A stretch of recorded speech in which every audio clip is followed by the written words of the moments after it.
Hi chefs, hope you're all okay. This is my second recipe video. I hope you all liked the first one. This one is going to be how to make meringue. Now I know a couple of you have done meringue at college already, but not everyone has. Meringue is something that really, as a pastry chef, you should have in your arsenal of recipes. So this is a really simple way to make it. It's literally just egg whites, sugar, and a little bit of acid, which in this case today it's going to be white wine vinegar.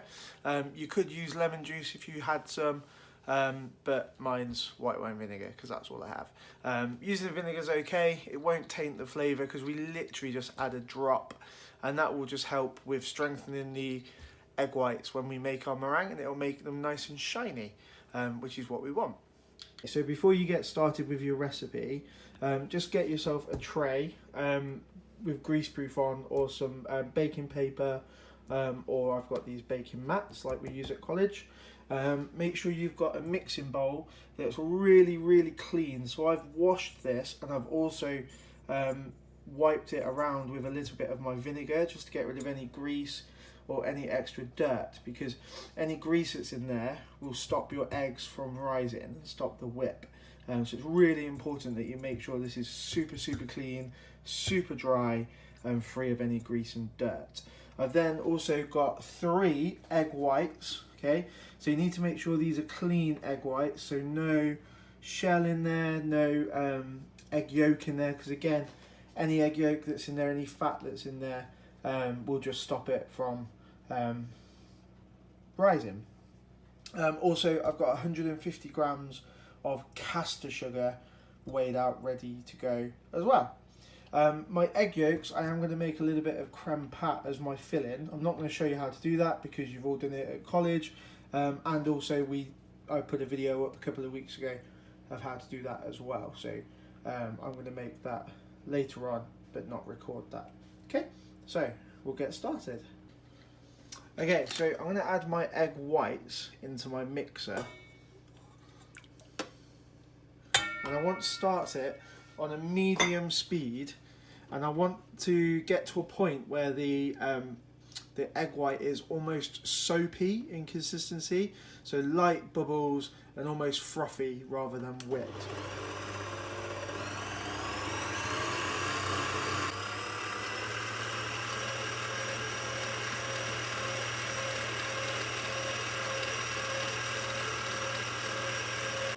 Okay, so now you can see my meringue has reached a very light froth. So you can see what I mean by almost soapy. It's like suds. So at that point, I'm going to start adding my sugar. Now I want to add all of my sugar, but I want to add it slowly. And at this point, I can quicken the whisk up a little bit. I'm also just going to add a very small amount of my vinegar. So not even half a cap, okay? And again, as I said, that will just strengthen the egg whites, and you'll notice a difference. If you did some without the acid and some with the acid, the ones with the acid will be much more shiny and a lot glossier and a lot stronger, whereas without it, it's a little bit duller, it's a little bit frothier, and not quite as strong as we'd quite like. So I'm going to put it on a high speed, I'm going to add the acid, and I'm going to slowly add my sugar. And then I'm whisking it at that point until it's strong peaks, okay, so really stiff peaks. So I'm going to get started.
Okay.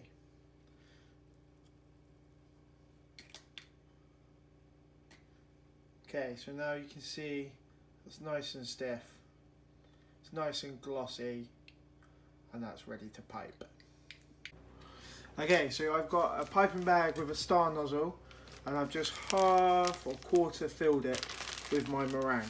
Now I'm going to do some small pavlova shapes, and then I'm going to do some little meringue kisses, and then I've got some other piping bags with some other nozzles. I'm just going to have a play around with some shapes, but you could do a big pavlova if you wanted to, but I'm just going to do some kind of nice small ones.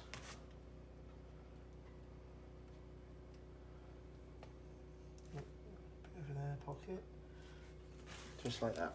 So we're just going to do a couple that size, and then a couple of little kind of kisses.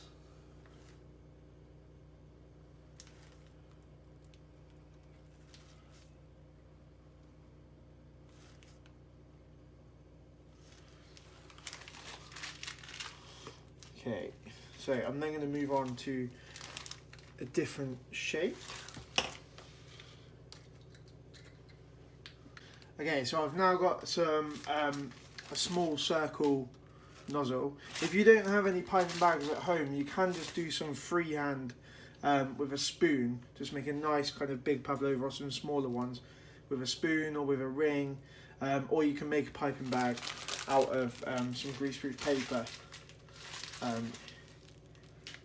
Okay, so I'm just going to do some little kind of sticks, almost like tiny profiteroles. And again, I'm just playing around with shapes really. And again, some little, almost like macaron-sized ones.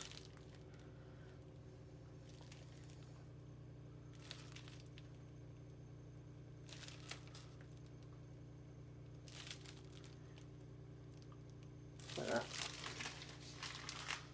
Okay, now they're going to go into an oven which I've got on at 100 for about an hour. Okay, so I will put a little note at the start of the video to preheat your oven at 100.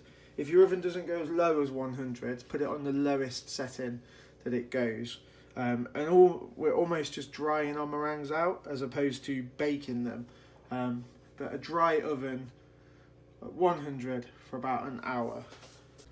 Okay, so next I've got a little bit of meringue left, so I'm just going to have a little play. So I've been using this lockdown period to do quite a lot of research, because obviously we're always learning.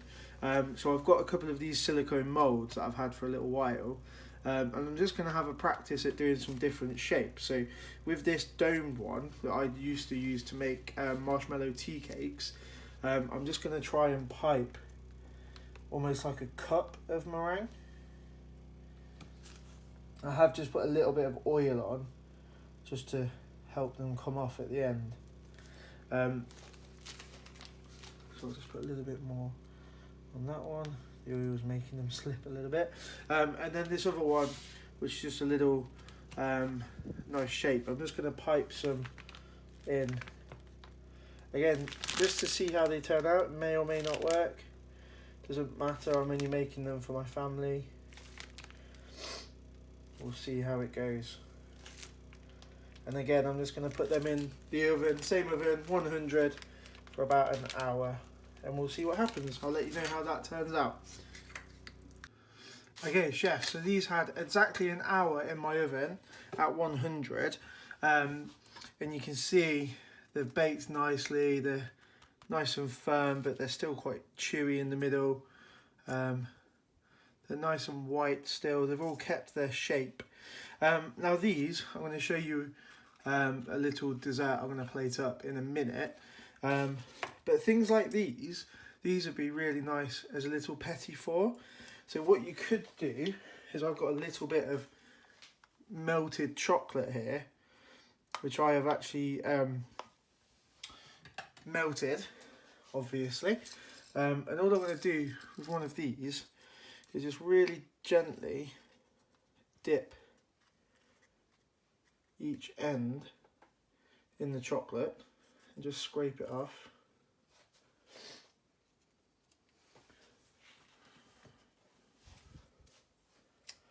So one end, and then scrape that off, dip the other end, scrape that off.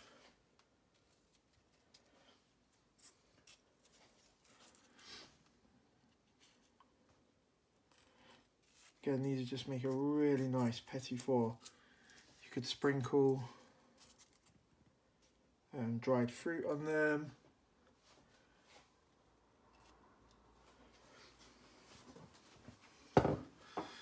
I'll just see if I've got any sprinkles.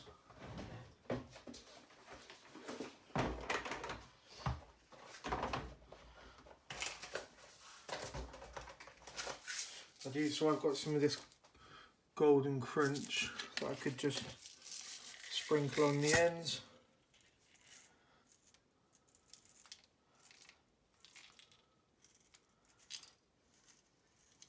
Like that. And these little pieces as well would be nice for a little petit four. You could just dip them in chocolate, just to give you an idea of what you could use it for.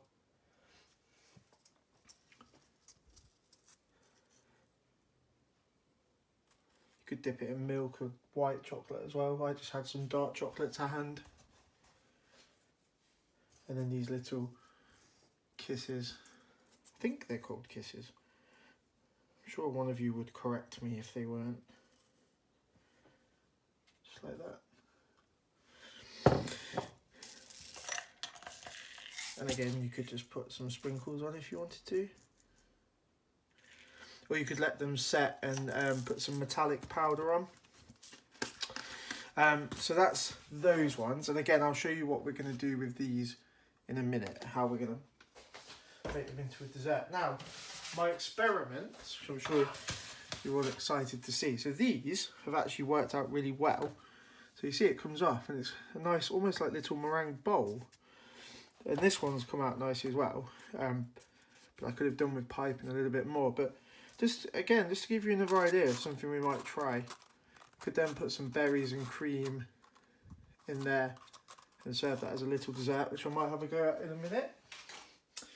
And then these, I dropped something on them, you can see. But these again turned out quite nicely. Again, might be a nice little petit four idea. Something for you guys to think about when we're back at college or if you're back at work. So I'm going to clean this up and then I'm going to show you. Okay, so I've turned my creme pat into a little creme diplomat and just put it in my piping bag. So I've got two plates. I'm just going to have a play with two desserts really. So this one is my pavlova, and I'm just going to pipe a little bit of creme pat just in the middle. Creme diplomat, sorry. I will ask in a form afterwards what goes into a creme diplomat, so that's why I'm not telling you. I've got some chopped berries here that I've just macerated in a little bit of sweet wine and sugar. I'm just going to drain some of that off, put it in the middle.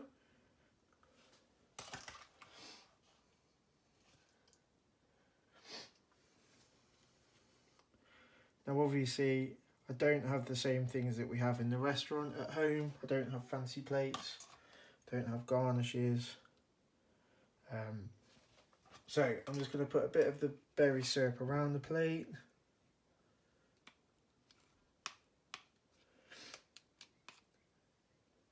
Just pick that berry up. And then maybe just finish it off with a fanned strawberry. Okay, so really simple. Now, I just want to have a go with the my little experiment one. So I've just chopped the bottom off, just so it stands up. I'm then going to pipe some of my creme diplomat in. Some of my macerated berries go in.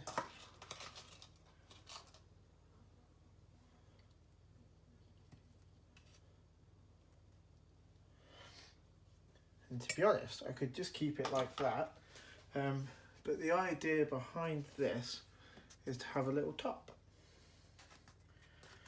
So it's a little encased pavlova. Okay, I'll take some photos of these as well so you get a better look. But again, just to give you some idea of what you could do with them.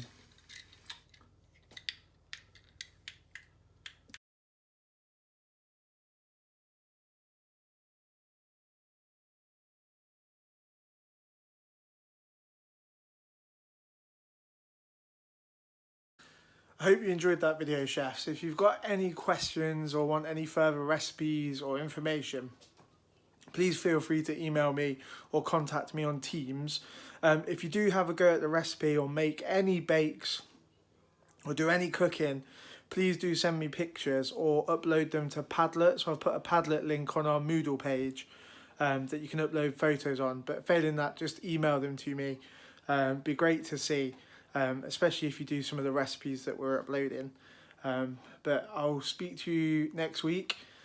Stay safe. See you soon. Bye.